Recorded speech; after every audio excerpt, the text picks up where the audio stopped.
Quand le prophète Yunus alayhi salatu wa salam a été jeté, n'est-ce pas, dans la mer, et que le poisson l'a avalé. Parce que nous, on a tendance à évoquer Allah subhanahu wa ta'ala uniquement dans nos moments de besoin. Alors que la foi ne se construit pas dans les moments de panique, dans les moments de preuve. Le prophète dit sallallahu alayhi wa sallam, ta'arraf ilallahi fi raha, ya'rifuka fi shidda.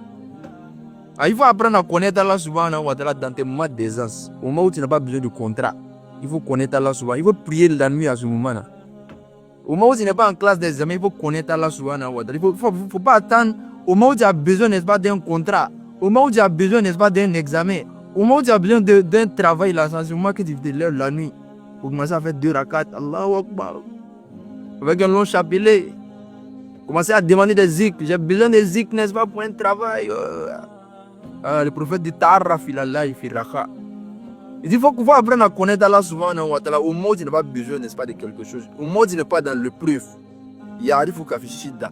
Quand l'épreuve va venir à toi, Allah subhanahu wa ta'ala, même si tu ne fais rien, il va se souvenir également de toi. On ne construit pas la foi, n'est-ce pas, dans les moments de panique. C'est pourquoi quand le prophète Yunus alayhi salatu wa salam a été jeté dans la mer. Parce que le prophète Yunus alayhi salatu wa salam appelait, n'est-ce pas, son peuple à Allah subhanahu wa ta'ala. Son peuple a refusé, n'est-ce pas, d'accepter le message du prophète Yunus alayhi salatu wa salam. Et qu'est-ce qu'il a fait? Il est parti. Sans attendre, n'est-ce pas, l'ordre d'Allah subhanahu wa ta'ala, il est parti. Et quand il est parti, il allait se retrouver dans un bateau. Ils étaient sur la mer. Et il y a eu une tempête, n'est-ce pas, qui venait vers le bateau. Le bateau a commencé à bouger. Donc ils ont décidé, n'est-ce pas, de libérer un peu, n'est-ce pas, le poids du bateau. Donc ils ont fait un tirage au sort. Un tirage qui va permettre de déterminer qui est-ce qu'ils vont jeter en dehors du bateau pour ne pas que le bateau puisse tomber. Et quand ils ont fait le tirage, c'est tombé sur le prophète Yunus alayhi salatu wa salam. Allahu Akbar. Et ils ont jeté le prophète Yunus dans la mer. Malgré le fait qu'il a été prophète, Allah subhanahu wa ta'ala a fait vite tout ça. Ils l'ont jeté dans la mer. Et quand ils l'ont jeté dans la mer, il y a un grand poisson, n'est-ce pas, qui l'a avalé. Qui a avalé le prophète Yunus alayhi salatu wa salam. Le prophète Yunus alayhi salatu wa salam. C'est quand il est resté, n'est-ce pas, dans le ventre de ce poisson. Il dit La ilaha illa anta subhanaka inni kuntu minaz zalimin. Il dit en vérité, il n'y a pas de divinité en dehors de toi, Allah subhanahu wa ta'ala. Gloire à toi.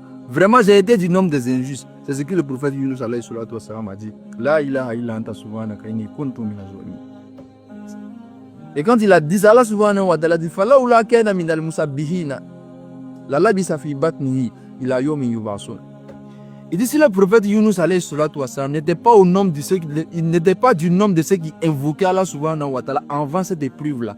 S'il n'était pas du nombre de ceux qui évoquaient Allah subhanahu wa ta'ala avant cette épreuve-là, la labisa fi batnihi ila yawmin yub'asun.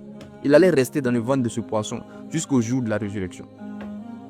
Mais c'est parce qu'il était du nombre de ceux qui parlaient à Allah subhanahu wa ta'ala, ceux qui invoquaient, ceux qui priaient avant l'épreuve. Allah subhanahu wa ta'ala fait sortir, n'est-ce pas, du ventre de ce poisson. Malgré le fait qu'il était prophète. Nous on attend. C'est quand on a besoin d'un... Nos affaires commencent à se mélanger. C'est en ce moment, il m'a prié pour nous. Non. La foi, la proximité avec Allah subhanahu wa ta'ala ne se construit pas dans les moments, n'est-ce pas, de panique. Dans les moments d'épreuve. C'est pourquoi le prophète dit Ta'arraf ilallah fi raha ya'rifuka fi shidda. Si tu connais Allah subhanahu wa ta'ala dans tes moments d'aisance, Allah subhanahu wa ta'ala également se mettra à ton service dans tes moments d'épreuve, dans tes moments, n'est-ce pas, de difficulté.